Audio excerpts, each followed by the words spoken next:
That's a good one. That's a good one. Oh, God, it's a toad, son. It's a toad, dude. Let's go. I wake up to a little bit of drool on my pillow, feel like it's gonna be a bad day.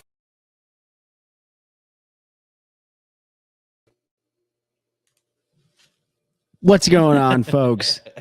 Welcome back to Fishing Friday Live. You got Pete and myself here in the studio. What's up, everyone? Saying hello. Thank you for joining. Ben is currently in Knoxville, crushing it at the fishing show up there.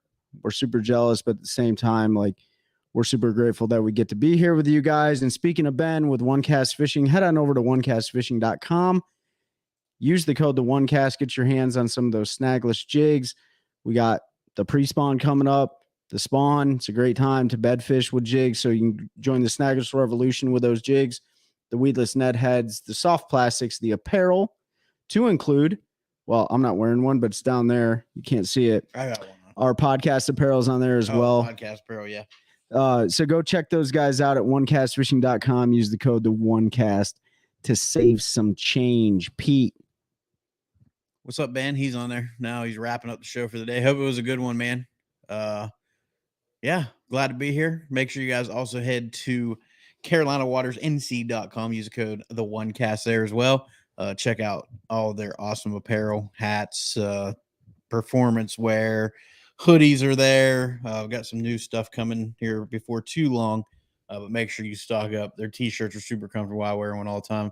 I've got some old ones I've had for a while that are now cut offs that I wear out bumming around. So yeah, check out CarolinaWatersNC.com. Use the code TheOneCast, save 20%. Get you some of that swag. And also, you know, we might be bringing on another partner here soon, but what you doing over there, Pete? What you doing? Okay. So, hey guys, you know, right here, you can see Mossy Oak Properties. If you guys are looking to own your own little piece of paradise, you guys are looking for a good broker or an agent or a sales person. Each state calls them something different, but specifically here in the Sandhills area, Eric Schwinn can help you guys out. He has access to all the different types of land, rolling hills, waterways, abundant wildlife. Eric is trying to help you guys find a perfect place to build your dreams. Whether or not you're an avid outdoorsman or you're just trying to get away from a metropolitan area, he can help you guys out. So you can contact him at 936-494-9686. Shoot him a text message, give him a call, or you can shoot him an email at ESCHWIND@mossyoakproperties.com. That's ESCHWIND@mossyoakproperties.com. Look, I'm getting ready to transition out of the military. You know, I got some ideas, some plans and stuff like that. I'm definitely going to be hitting Eric up in the future to start scouting out some places that, you know, I have some aspirations, you know, and taking a business direction in the private sector. So, you know, we partner with these people that we talk about because we have a good relationship with them. It wasn't just a one-off, like, hey, you know, market and advertise for me. So if you guys are interested in that kind of thing, hit any of our partners up and let them know that we sent you. Yeah. We're through it. Yeah. So now we're going to talk about Friday. We're going to talk fishing, right? And we're going to talk fishing. Anybody that's up or going to be at Martinsville for the Anglers Choice open house tomorrow, Trey and myself will be there hanging out. I think it's 9 to 3 or something that runs. Yeah, we're going to be leaving early. Yeah, so we'll be there well before it opens up. So make sure you come holler at us. We don't have any apparel because I failed to plan, so we plan to fail. And I don't have any hats or anything to bring up there with us. That's okay. We can get you hooked up with where you can get that if you're up there. But we'd rather just BS with you. We don't need to sell you anything or any of that. So looking forward to hanging out up there. We're going to, you know, hopefully be able to get a little time with some of the anglers that are going to be there. I know Maddie Robertson's going to be there. John Cruz will be there. I can't remember who else. There's 4 or 5. Got to break you that helmet. Bunch of G's. You're a lip smacker. Yeah. So loud. Sorry. It's so loud. It's because I'm on that Zen train, man. You know, I'm a Zenner. I'm a Zenner. Sorry guys for smacking my lips. What's going on, everybody? We got Zach, Charles. What's up? What's good, buddy? Brad is in here. If you're looking for a boat, hit up Brad at Carry Bass Pro. He'll get you hooked up with a White River Marine product that they can sell there. They can't sell them all because of the way White River Marine works, but definitely hit him up if you're looking for a nitro or tracker. or if you need service, they got a one. I know Bass Pro gets a bad rap with their service departments, but we can speak from firsthand that they got a good one.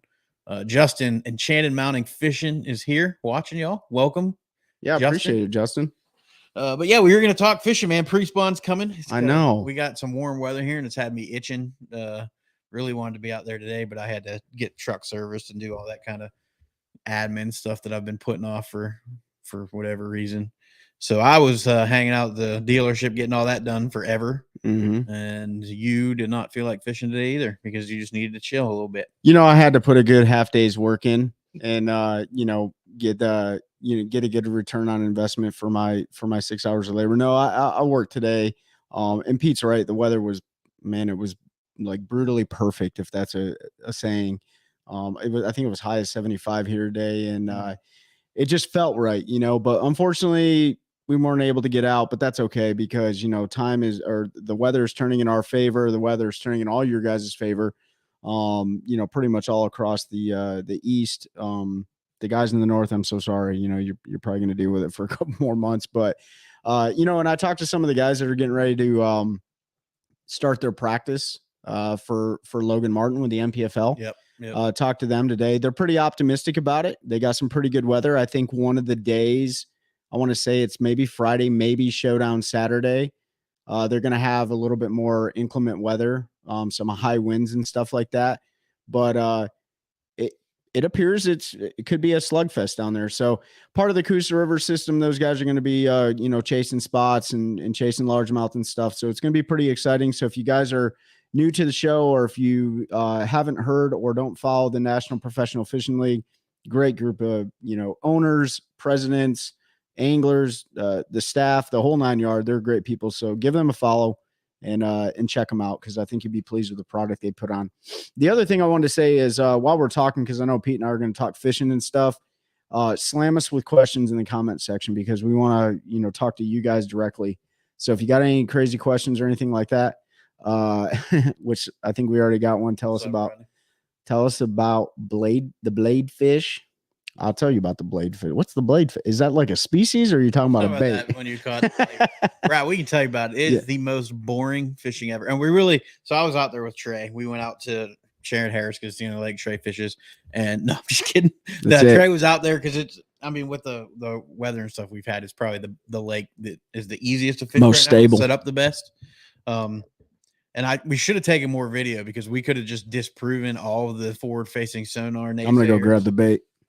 We could have just disproven all of that, BS there, because we watched them on forward-facing, like you do, swim up to our baits and just stare at them, swim past them, swim around them, and just not eat them. And Trey's going to show you the bait that he caught, the one largemouth we caught. We caught a couple crappie too, but the one largemouth we got to eat, Trey caught, and he'll show you the bait. But he literally ate it. Essentially, we were dead sticking the blade baits. You had to just pick it up a couple inches off and let it fall, and then just let it lay on the bottom, and they would eat it off the bottom while it was just laying there. It's one of the weirdest bites I've ever seen or been involved in.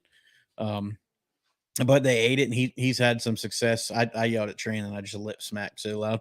And he's had some success here in this cold water doing that. But it's really wild to me that it's just a piece of steel, man. Like, it's a steel shad, if any of you have seen it, but it's the little one. Yeah. He's going to show it here in a second. You could almost use gosh, I smacked my lips again. What's going on, y'all? You could almost use a piece of foil.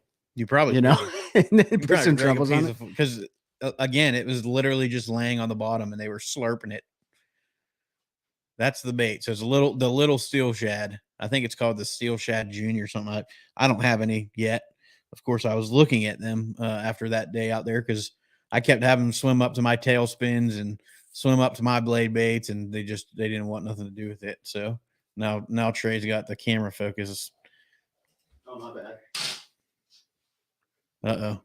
We're going to work on that. We'll keep talking. I know you're not here to see our faces, so.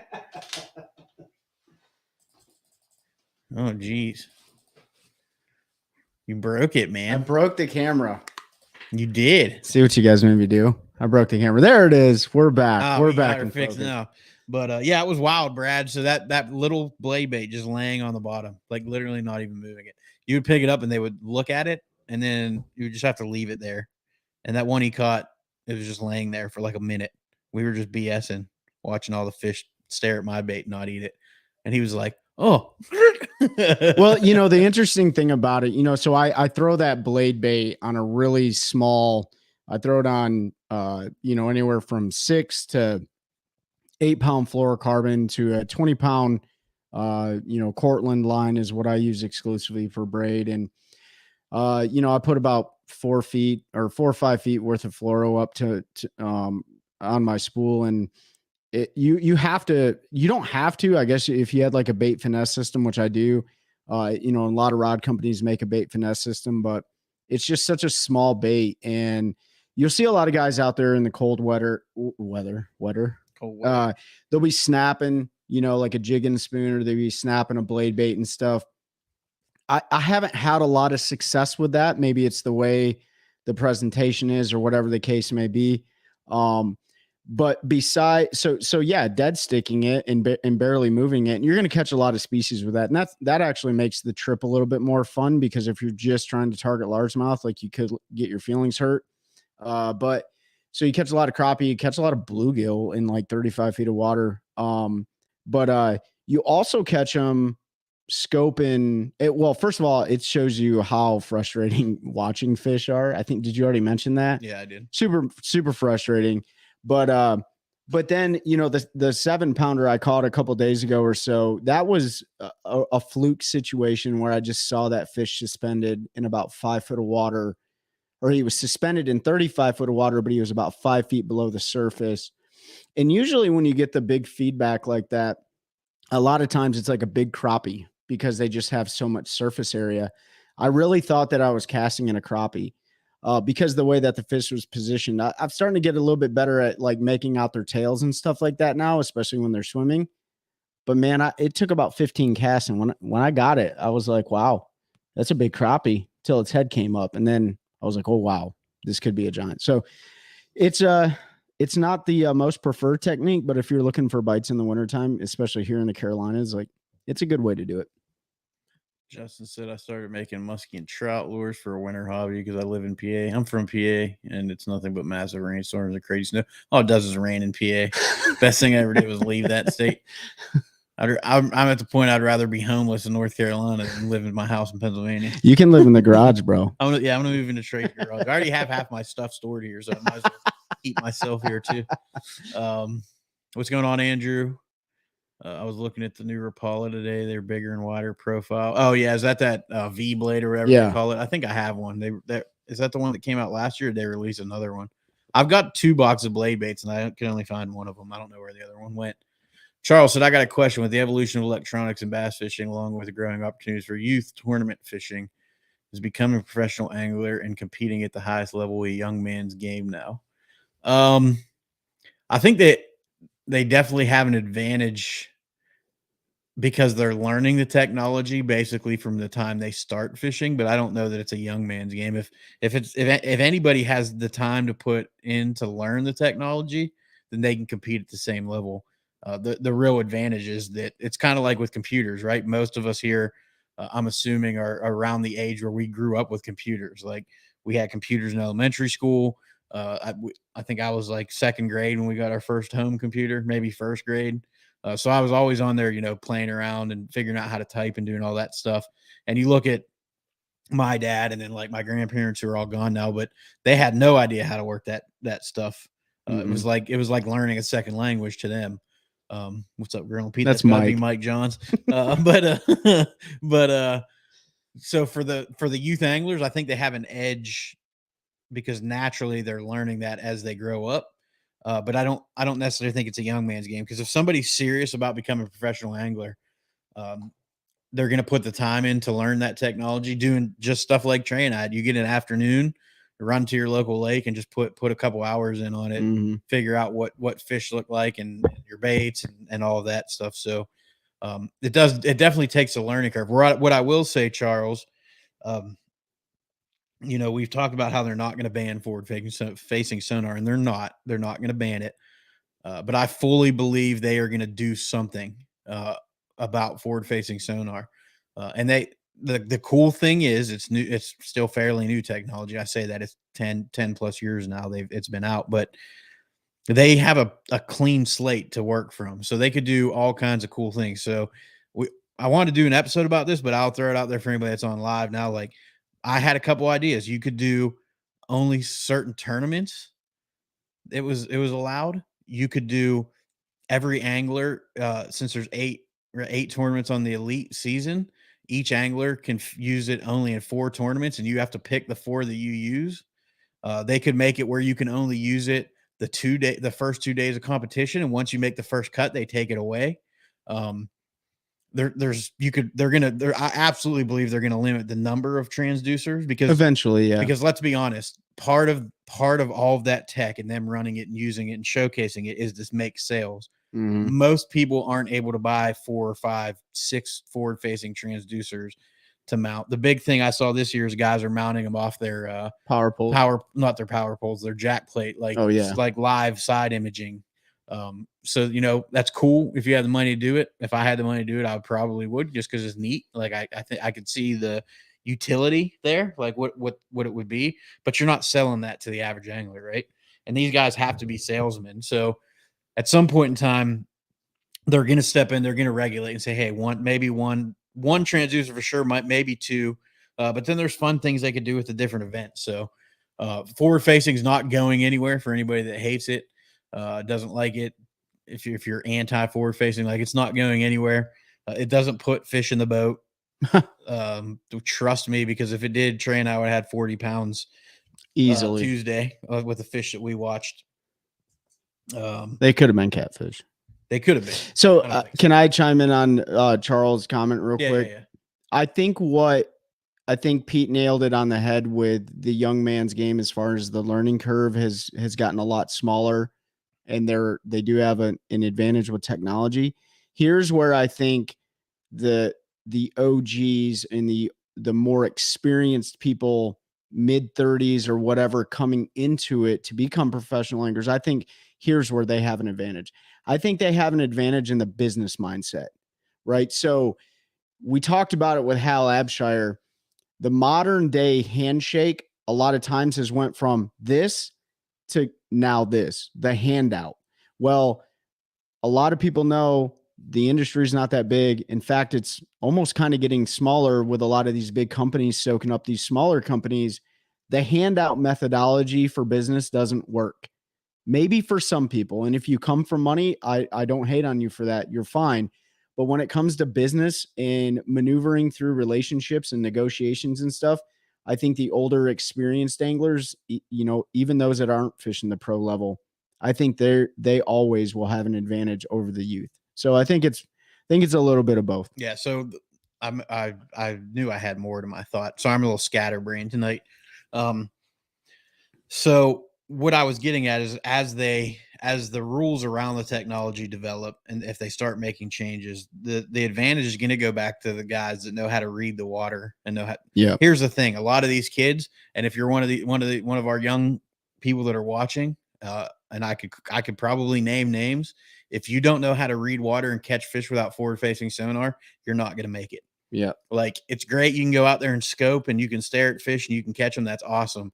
But batteries die, electronics fail. And if you do not know how to find conditions, fish, you can use it in any condition, but if you don't know how to find fish with 2D, with side imaging and with down imaging, and then how you can target those fish and catch them without the forward facing, you're never going to make it. I've watched kids at opens. I've watched kids at BFLs. I've watched kids at Toyota series have their electronics fail and them leave early and not fish the tournament because they don't know how to catch fish without their forward facing.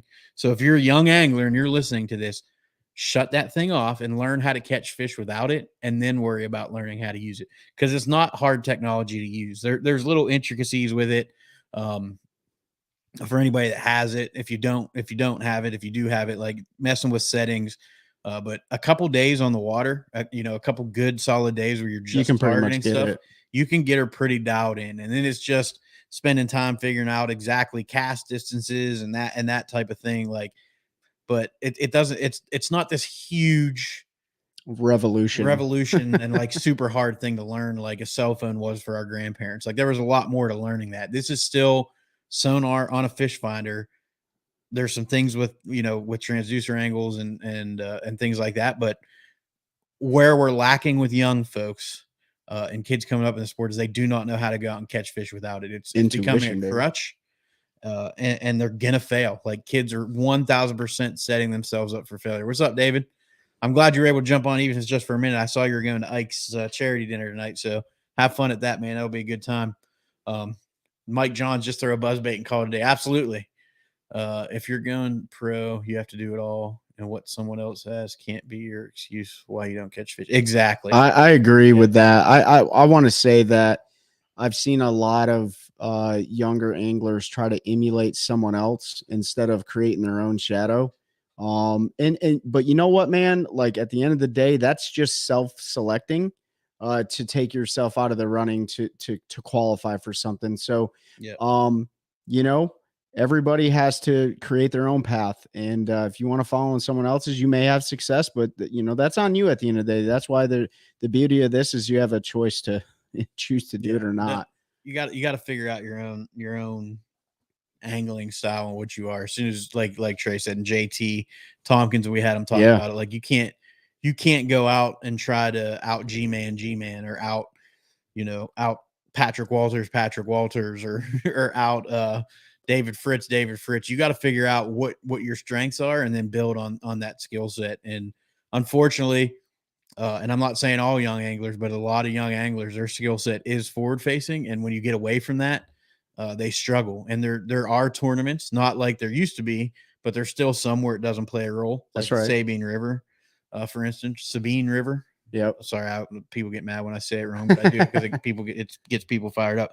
That's a tournament that doesn't really play things like that. So thanks, Eric. There are some nice koozies. Hey guys, like we said at the beginning of the episode, Eric's on here right now in the comment section. So looking for that piece of paradise, hit him up, eschwind@mossyoakproperties.com, or give him a call or a text or shoot him a message on here.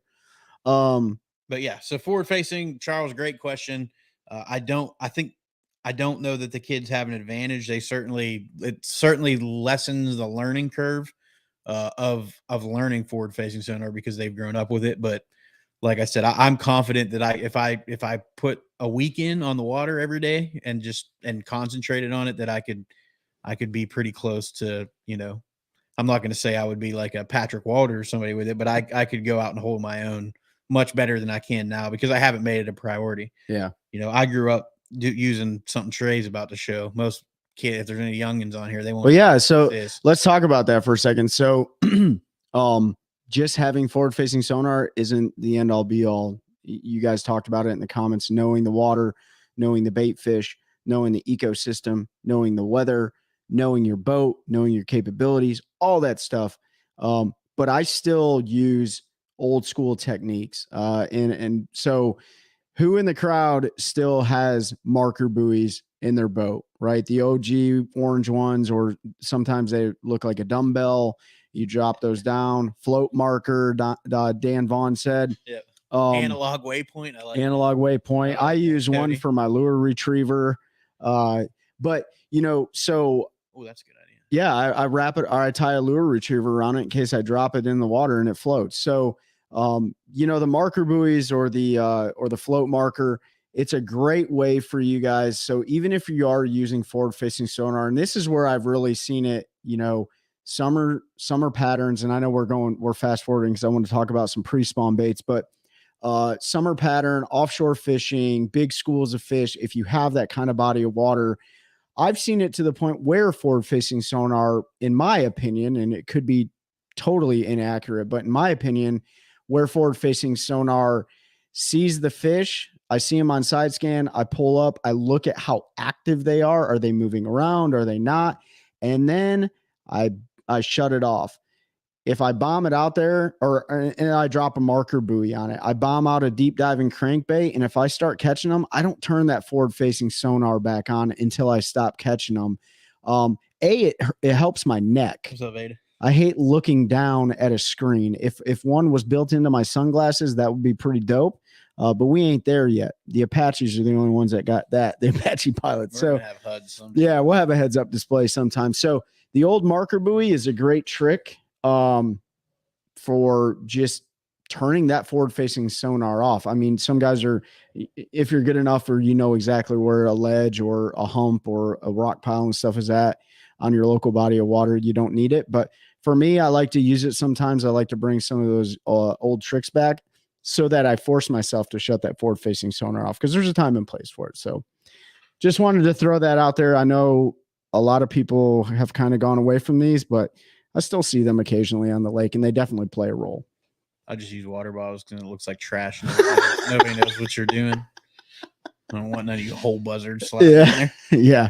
I mean, it does definitely give your position away 100%, dude. There ain't no hiding what you're doing. There's a big one. And don't drop them right on the bit, don't drop them right on the school, like offset, 25 feet. I almost said meters, to one side or the other. But anyways, just a trick that I like to use for, throwing a big old plug or something like that out at a school of fish and turning that sonar off. So like I said, if you guys got more questions, hit us with it. So you got anything before we move on to pre-spawn, man, between now, wherever you're at in the country, it's going to be different, but here typically, like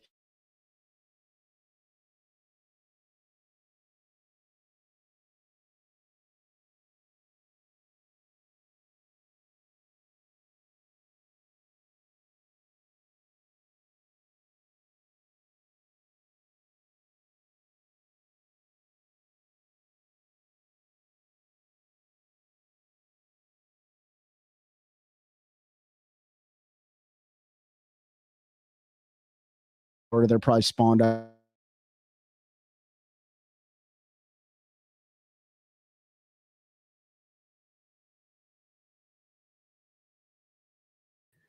We're back. We're back in action, boys. Sorry about that. We've been working through internet issues for the last couple of days. So For last year. Yeah, last year. Brad said I'm ready for crankbait burning season. Yeah, man. Yeah. It's it'll be here before we know it. So I mean, I know there's guys that catch them cold water cranking, but I just don't have confidence doing it. I mean, outside of rip wrap, we know rip wrap works. Yeah. No, it's on our end. No, totally us, man. It's our internet. We're figuring it out. So yeah, it's our bad.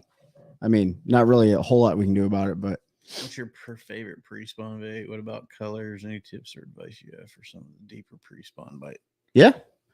So we're going to talk about that. So pre-spawn is relative to where you live. Florida is a whole different environment. The West, a whole different environment, but traditionally for the Tennessees, the Alabamas, northern Alabamas, northern Georgias, and the Carolinas, they're kind of close to each other, but it all depends. So pre-spawn is a is a great way to catch absolute giants, and one of my favorite ways to do that, and I know Pete's too, to cover water and find out where the fish are staging, is by throwing shallow to mid depth level crankbaits. I brought a couple in here just as an example. By no means are we affiliated with any of these companies, but one of them is the Spro Little John, right? Spro Little John. This one's in more of that like lighter craw pattern. I like to throw a lot of craw pattern this time of year because the fish are typically moving up in those pre-spawn like points and stuff like that typically have rock and stuff on them. And so an easy meal for those largemouth are crawfish, smaller bluegill, whatever the case may be. So craw patterns are typically my favorite. One of my favorite baits to throw, in February leading into March is a frit side. Any flat side crankbait really I prefer. So you got the Spro Little John right here. What color is that, Pete? I don't know what color this is. Another one is and speaking of flat sides, the other one's a chick magnet, right? So that's made by Strike King. This one dives like 4 to 6 feet. That's another flat-sided crankbait. We talked about it in one of the other episodes. We got our hands on some of the specialty Carolina crankbaits, which look really juicy. They're a flat side crankbait as well. And those are more shallow water, like that, that 2 to 4 or 5 foot range. But if you have wiggle warts, they're a great thing to throw. And then also, I don't want to discount like the DT series. Now, this isn't a flat sided crankbait, but this one just catches them. So if I'm going to throw 2 crankbaits in the pre-spawn, I'm going to have a flat side tied on in one of those brands, and I'm going to have a DT series tied on. That's what I prefer to have, or any of the 6th Sense ones. But, and man, you can just burn water. They're not all going to stage on the same place.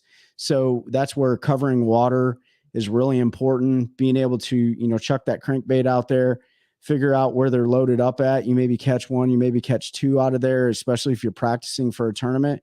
You mark that location, and then based on the weather, if it's getting warmer and you don't catch them there the next time, they probably moved in. Yeah. Right. If it gets colder, they may stay there, or they may move off from that a little bit into like a creek channel or something like that. So shallow water crankbait, medium diving crankbait, one of my favorite ways in the pre-spawn. Pete? Yeah, about the only thing I throw is a spinnerbait in pre-spawn. Double Colorado blade, big thumper. Just slow roll that joker. I can fish it deep. I can fish it shallow. And it just gets 8. Like that's my go-to. It's my confidence bait. I'll throw a rock crawler some. That's my preferred over the DT6 or the DT8. I really like the rock crawler. And then I will throw a Little John or one of the other flat-sided cranks, because like Trey said, those moving baits let you cover water. The one thing I need to throw more and I don't is a bladed jig. I know a lot of guys smash them pre-spawn with a bladed jig, but I can do about the same thing with a spinnerbait you can do with a bladed jig, and that's my comfort. Like Trey, crankbaits I throw a lot in the red, and then I have a very specific color combination I throw with the spinnerbait. I'll have to bring one and show, but I'm not trying to give all that juice away just yet, because I haven't seen too many other people throw it, and I made quite a bit of money off of it. It's purple. Yeah. No, I'm just kidding. But I don't have a problem showing it. It's easier for me to show, but yeah. No, you bring up a good point with spinnerbaits, right? So you asked, the guys asked about, favorite pre-spawn baits. If it's going to be a bright bluebird sky day, not super windy, I'm probably going to go with a crankbait. But, last year, Charles is on here. If he's still on here, we fished together. And unfortunately, during one of our first tournament of the year, so the very first fish that I caught in practice on a Fritz side 9 was an 8-pounder. Right. And I was like, dang, I really wish I wouldn't have caught that fish. But it gave me a key as to what area in the lake was holding big fish. Now, we didn't win by any means, but we took 12th place out of like 100 and something people. So not too bad. During the tournament, the conditions were not ideal crankbait conditions. I unfortunately lost a brand new cash and rod that was specially made for us, and we only had 3 of them made. But and I think I had a shaky head tied on that, or I was flipping something. What that did, though, is it limited me down to 4 rods. I brought 5 rods. I was fishing with Charles out of the back of his boat, and it limited me to 4 rods. Well, I had an Alabama rig tied on, which was not the deal, and a couple other baits. So I picked up a 1/2-ounce spinnerbait, and it wasn't Colorado blades. It was willow leaf blades, but it was windier. It was overcast conditions, and we ended up weighing in just under 20 pounds with 4 fish. Yeah. And everything came off a spinnerbait that We've been day. trying to snag that joker every time we go. Bro, Charles is on here. We done drug everything in that area. He knows we ain't lying. We had 2 7.5-pounders in the bag, and we caught those fish, and Charles can attest to this. We caught those fish in 6 inches of water. Like, it was ridiculous. Catch them both on like back-to-back casts pretty much? It was pretty close. The one fit, yeah, it was stupid how it happened. There was no rhyme or reason. That those fish were clearly moving in to spawning pockets, and they were feeding on gizzards, and they were feeding on smaller crappie. And that's another thing I want to Shatter, Yeah, Shatter App's a great pre-spawn Yep, bait too. Shad Wrap is fantastic, especially if you have a bait finesse system. You can throw that on, but if not, go to a spinning rod. So, but yeah, so spinner baits, absolutely. I don't want to discount those spinner baits for those certain conditions, crankbaits for those others. And you just got to let the fish tell you the story. That's why you see a lot of guys with 500 rods laid across their front deck because they're trying to figure it out. Because pre-spawn fish, they have a behavior to them, So, but anyways, what did Charles say? I remember both of us throwing a spinnerbait after a while. He couldn't get a sniff, and I slayed him out of the back of his boat. He's absolutely right. Like, Charles was throwing a spinnerbait. It was not the same spinnerbait. It was not, I don't think it was the same weight. And I was literally dragging that spinnerbait on the bottom, like almost working it like a jig. It was that stupid. I don't know if a crankbait would have worked in that situation. Yeah. You know what I mean? Maybe the fish wanted it in the strike zone for a really long time, thumping completely vertical like the spinnerbait does. So they just like spinnerbait and it's pre-spawn. They do. I will always Especially have one if it's tied on. muddy. Yep. If it's muddy, I guarantee I'm gonna go out there and whack on a spinnerbait. Yep. That's why I like it that time of year because watercolors change so much and the fish are so up and down just depending on weather and things like that. I don't know jerk baits. No, I don't really throw them too much. I mean, I know they're a bait, but a good pre-spawn bait is just not something that I throw a whole bunch for largemouth. I threw them a lot up north for smallmouth pre-spawn. A jerk bait, there are times when I absolutely crush them on a jerk bait, but full disclosure, like it's not a confidence bait of mine. I always have one or two tied on, but and actually Charles, he throws a jerk bait quite often. But jerk baits are one of those things, like if they're not on it, they're definitely not on a jerk bait. You know what I mean? Yeah. Yeah. But it's a great bait. But yeah, like I said, I throw them a lot up north, smallmouth, but just not nearly as much for the largemouth. I don't know if I've thrown a jerk bait 3 times in North Carolina since I've been down here. Oh, really? Yeah, because I can usually always get them to eat something else, and so it's not one of my go-tos. Now, a jerk bait post spawn, if you can find them post spawn, because when these fish set up on these pre spawn locations, a lot of times they're the post spawn locations too before they move out into their summer pattern. And actually, fast forward a couple months, and actually Charles and I were fishing in the spawn, but there was a post spawn pattern at the same time. And we were in chocolate, I wouldn't say chocolate milk, but it was pretty dirty water. And this dude chucks out a jerk bait on, I don't even know if you'd call that like a tertiary point. It was like at the back of a pocket where it kind of split off, and that was the end of the pocket, but right there in the center, he chucked a jerk bait out there. And I literally said, like, man, I'm not going to wham. And it was like 4, 5 fish in a row. And I was like, wow, I was totally wrong. So jerk baits work really good post spawn because now those fish are trying to feed up a little bit more because they're all beat up. But they also are lethargic too. They'll eat anything post spawn pretty much. I'm not saying that it's easier to catch them, or that was why, but they're a lot less picky come post spawn. Pre spawn, they're trying to get the highest calories they can, so they tend to concentrate crawfish and those types of things. I think that's why spinner baits work so well. Yeah, is because you can mimic a little bit of everything with that. It doesn't really look like anything in particular. Fire some more questions at us, guys. What's up? Striper like a jerk bait too. That is a fact. He said Trey picked up my rod between fish and got one on that jerk bait. I did. He was putting one. He was calling out, and I was like, "Give me this rod." I threw out there, boom, caught another one. They were only like your cookie cutter bass and stuff, but hey, we had a great day that day. But so yeah, man, those are the 2 pre-spawn baits Pete talked about: spinner bait, shallow cranking. I use my shallow crankbait on 8-pound tests, and 10-pound tests. Sometimes I go really light with my line, but that's because I trust my rod that I use, which is a Cashin, square bill rod or a shallow crankbait rod. I think it is. Yeah. Charles, I'll start throwing top water.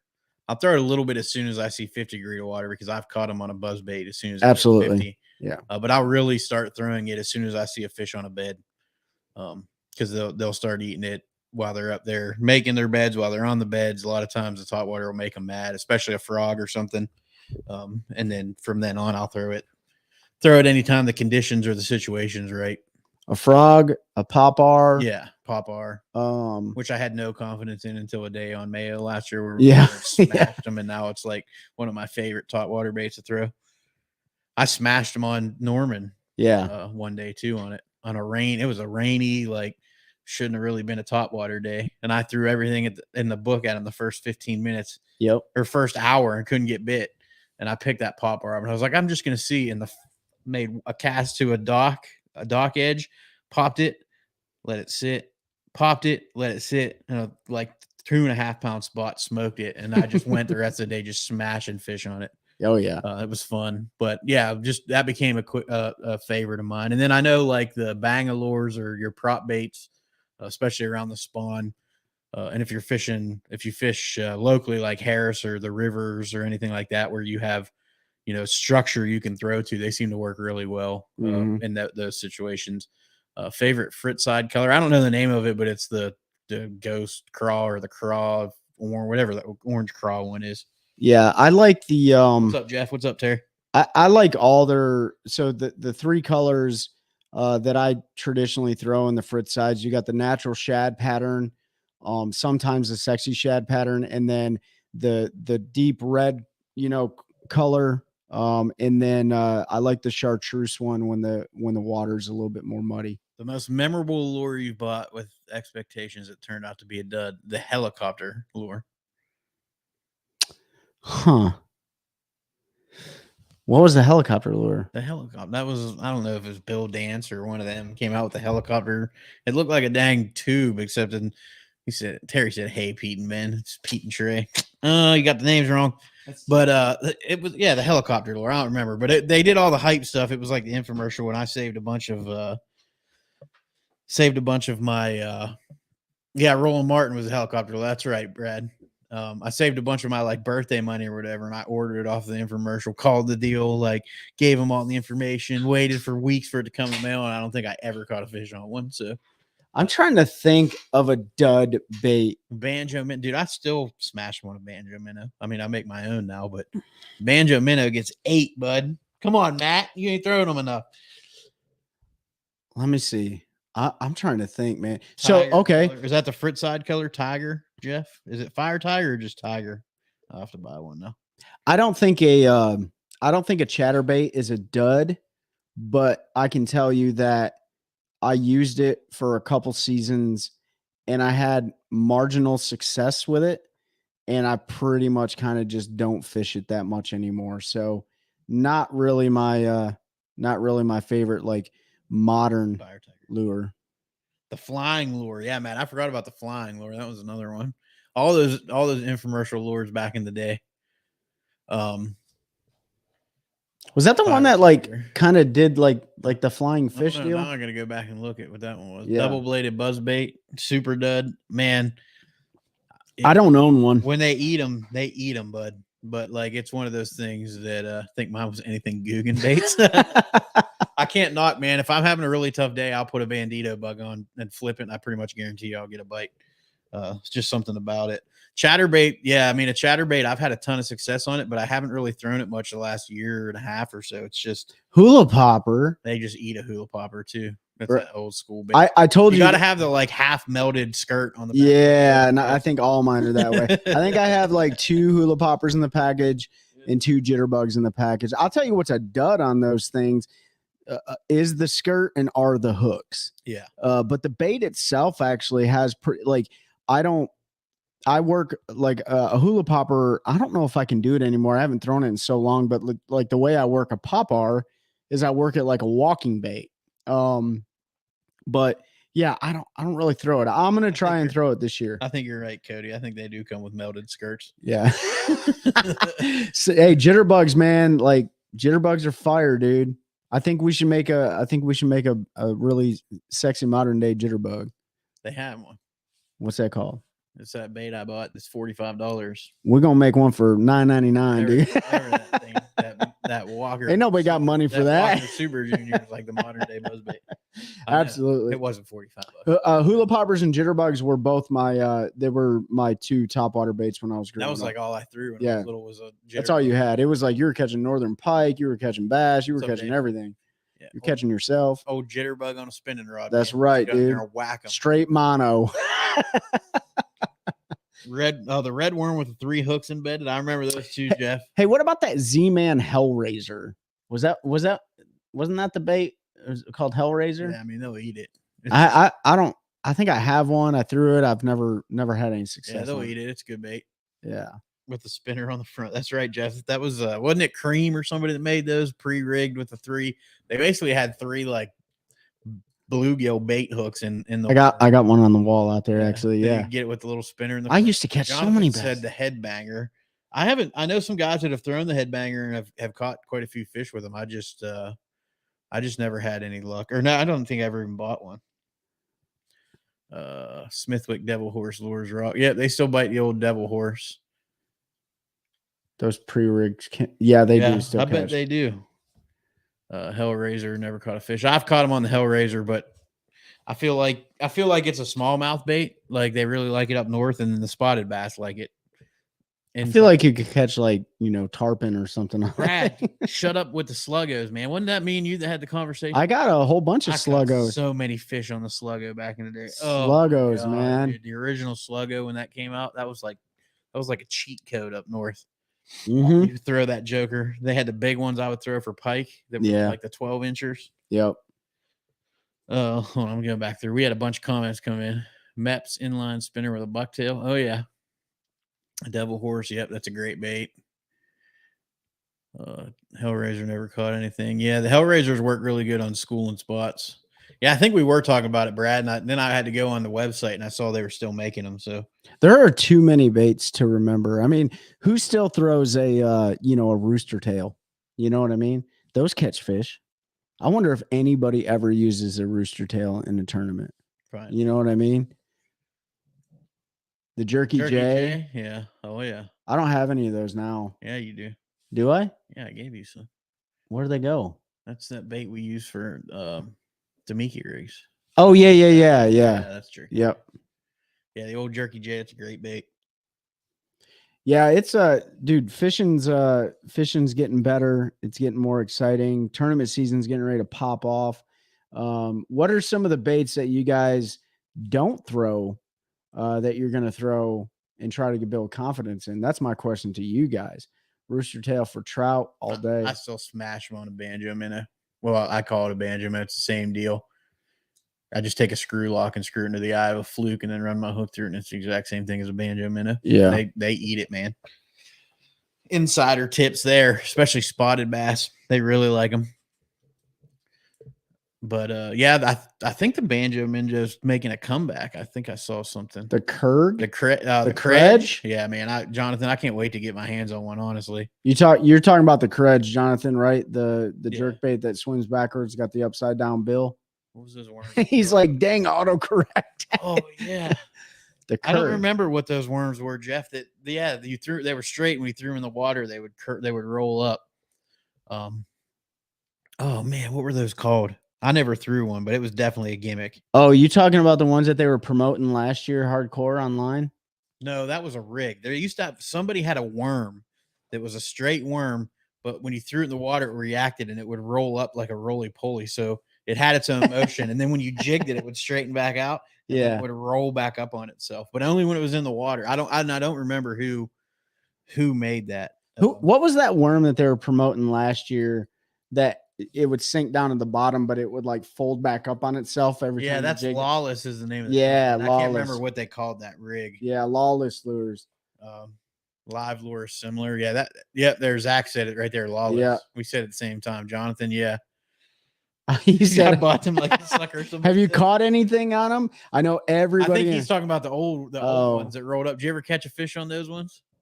I know those Lawless lures are getting a lot of hype, but then there's a lot of people like, you're going to snag the bottom with that thing every single time. But I don't know. I don't have them. I haven't thrown them, so I can't. I mean, I won't be a critic. Somebody said I got to go back. We got a bunch of comments that rolled in there. Appreciate everybody being with us. Let's see. Want to try Cody Baylor? So I want to try run more Carolina rig and chatterbait this year. Yeah, Carolina rig was a bait I threw more last year. That was a focus of mine. Chatterbait, I just threw it. So I need some 4 or 5 inch hooks. Yeah, go see Ben, Tony. Ben's there. He'll get you hooked up. We're not at the show, so I don't know how it's going, but and I haven't checked in with Ben yet today. I can only assume that it's just busy and it's going to be even busier tomorrow. Yeah, you'll have to let us know, Jonathan, if you try the old Lawless. He gave me a pack. Nice guy. Fished him for a month or 2 for whatever reason. I never caught, but I also didn't dedicate to early learning. But yeah, that's that Lawless one. I mean, the rig makes sense. I just don't.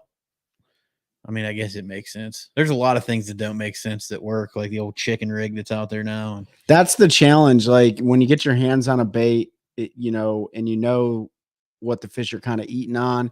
So say, for instance, I know that they're in a summer pattern on my lake here. The only thing I need to do if I want to build confidence is I have to do it. I have to only take that one rod and that one box of baits out there, and I just have to fish it. Yeah. Because if I don't, I know that I can turn around, pick up a jig, pick up a shaky head, pick up a crankbait, and just blast them. And that doesn't help me learn anything, especially if I know I'm just going to catch them. I mean, so balancing fun with education, I guess, is the key. Yeah, you definitely don't see the gimmick baits like you used to. Now with the power of social media, if you put it out there and it's a gimmick, it doesn't take long for it to get thrown out to the universe and everybody knows. So I think the individuals or companies that were doing that, and some of those baits, like I said, the banjo minnow caught fish, man. That was hey, still catch them. What about the so I got one for Father's Day or Christmas probably 4 years ago. It was the Lunker Hunt Spider, the big spider. Oh, yeah. I've never thrown it before, but I feel bad because my kids got it for me. Just take it down the road. Yeah, so I got to take it somewhere. I got to catch a fish on it, man. But I've never been a huge like lunker hunt guy. Take it to the river when we go down there this year, and you'll whack one. I mean, I saw guys fish them and they caught fish on them, but I think their complaint was like one fish and the legs come off. So yeah. I need to commit to fishing a jig again. Caught bigger fish. Jeff, I'm 1,000% with you. Chelsea actually just said something to me the other day, like, you never throw a jig anymore, and that's all you used to do. And I was like, I know, I wanted to learn other stuff, but you're absolutely right. Like, you get better bites on a jig. You don't get as many bites, but it's definitely a better quality fish. Yeah, a jig is a great bait to throw into. If you're fishing the bank, it's a great bait. But if you're fishing an offshore school and you want to pick up one of the maybe bigger fish out of that school, that is a great bait to turn around, throw a big 1/2 ounce, 3/4 ounce football head jig in the middle of a school and try to generate one of those bigger fish to bite. Cody said he got one of them duckling lures for Christmas. Oh yeah, that'll get 8.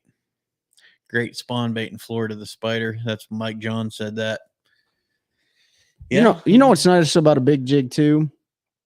If jet skis are coming around you like jerks, you can zing them right at, don't hit them, but you send a message, right? Like, back off, dude. You got it on a like extra heavy, it's a 65-pound braid. And now they got that giant jig out there. You can see if you can yank them off the back if you snag them in their life jacket. I mean, all stuff we used to, I'm not going to get in. We used to throw musky plugs at them and stuff when we fished St. Clair because they were bad up there, cutting right over top of your line and stuff. Like, well, I'm not looking forward to to lake lice season. Yeah, and you guys probably feel the pain too. The summertime it's rough, man. It's rough on people trying to go out there and enjoy themselves. I know everyone's enjoying themselves in some capacity, but man, as an angler, you definitely get frustrated. Dirty jigs. I got a bunch of dirty jigs. I feel like I got a bunch of dirty jigs, and I got a bunch of their I bought a bunch of their shaky heads when I was down at Lanier. Because I couldn't find the actual brand that I really like to use. I'm a big Owner fan. I love Owner shaky heads. I think they are absolutely phenomenal, and I'm pretty exclusive to just purchasing them. We're not affiliated with them either. But I bought some dirty jigs. I'm going to give them a try this year. That's right, Jeff. That's exactly why we fish rivers all summer. Ain't nobody want to be down there jet skiing. Yeah, good luck with that. You're going to take a log right through the front. Get eaten by some kind of critter, anaconda or something down there. Who knows? It's lurking around in them rivers. So we're getting ready to wrap up here in about 4 or 5 minutes, guys. We talked about some pre-spawn baits, pre-spawn crankbaits, pre-spawn spinner baits. We talked about, the marker buoy or floating, floating marker. When you want to kick that forward-facing sonar off. I know what I want to talk about. Okay, talk about it. I saw something and I had never heard it before, and they claimed it was a southern term for a largemouth bass over 5 pounds was called a fence panda. A fence panda. Yeah, because pandas are big, and the lateral line on a largemouth looks like a fence. So somewhere in the South they call them fence pandas. If anybody on here ever, I'm calling them that from now on because I was like, fence panda. I like that. Like that is a good one. Dang. The old fence jacked me an old fence panda. Hey, everybody on the show, check it out. Now we know swamp donkey. Ditch pickles. Ditch pickles are a good one. But ditch pickles, I mean, I guess pickles can be big, but ditch pickles, that's a good one too. But fence panda, I've never heard that before. Yeah. You've got slaunch and unit and toad, giant, lunker. But old swamp. I think lunker's kind of gone. Yeah, I haven't heard that. Nobody uses lunker anymore. That was a lunker. That's a lunker. That's a turd. Sounds like something my grandfather said. Oh, donkeys. Donkey's a good one too. Yeah. If that was Michael Johns, we know you don't catch donkeys, but no, he said swamp donkey. Terry said donkey. Okay, donkey's good. Hydrilla gorilla. Terry can catch donkeys. Back when we had hydrilla. Hydrilla gorilla. Yeah, I've never heard it before either, Don, but I'm calling from now on. That's what I'm calling the old fence panda. I like that. I have a cat named Panda, so now he is officially fence panda. Yeah, old panda. Old panda. Old panda runs this roost. 777, bro. Don't worry. Dude, Mike, listen, dude. Come in here, run your trap. We were 777. Nobody gets a 777. It's not even heard of. I'm just kidding. It was definitely. Don't even know how to work your scale. Yeah, so how do we? It was a 3-pound ditch pickle with a 5-pound fence panda attached to the back of it. I heard you don't know how to work your scale, Mike. So I don't trust your weight on. Was that Terry who said I get lucky? Yeah, it was Terry. Yeah, whatever, Terry. Terry be talking. Yeah, about luck. I don't know nothing. I don't know where there's no fish. Yeah, whatever. But yeah, so the old fence panda, I heard that one, and then there were some other ones in that video I saw, but the fence panda was the only one that stuck out to me. So from now on, that's what I'm targeting is old fence pandas. That's good. All right, guys, pre-spawn Bubba scale. We said Bubba scale. Dude, even I can work it. It was the best purchase of my life was buying a Bubba scale. Y'all are wrong. Trey got one for Christmas. He hadn't even put in his boat yet. Nah, I still got my other scale in there. I actually caught a 7-pounder, Mike, not a 777. Jeff said all Terry's fish are 10-pounders at least. He breaks 7 of them off every tournament, right, Terry? He's like, I feel like I give you all a break today. Because he's frogging with 8-pound mono.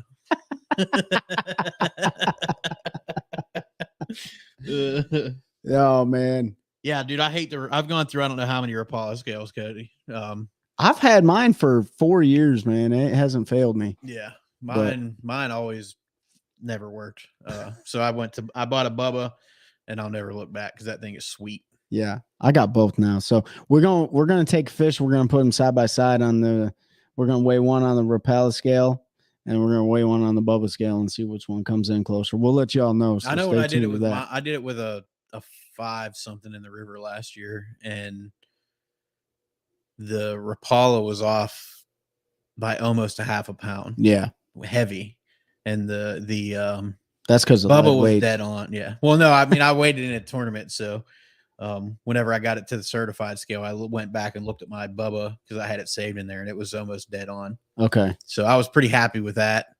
But I've heard guys see issues with their Rapalas, and other guys say that theirs are perfect. So probably just. But that's about everything, though. Depends with everything. Yeah, that's everything. Like, got a Bubba. Yeah, you're gonna like it, Jeff. I love mine. I'm glad I bit the bullet and bought that when I did. So I'm glad you bit the bullet and bought me one too. Yeah.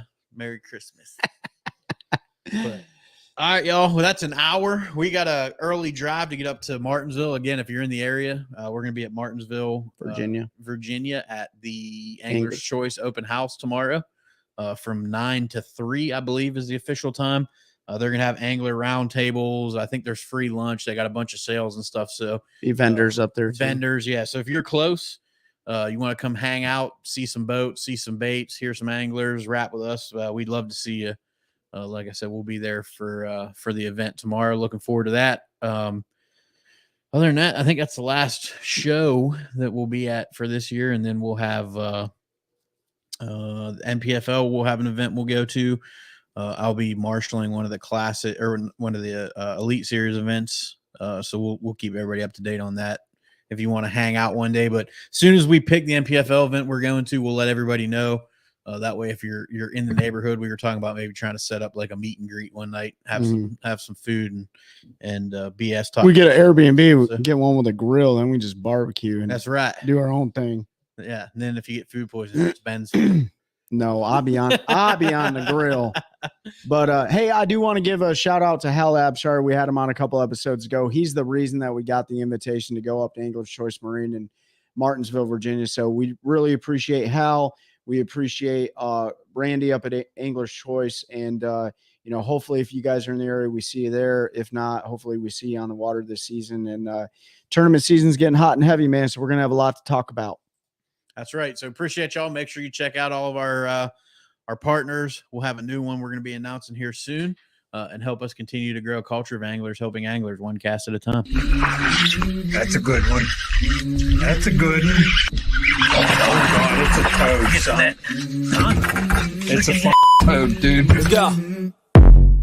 I wake up to a little bit of drool on my pillow, feel like it's gonna be a bad day.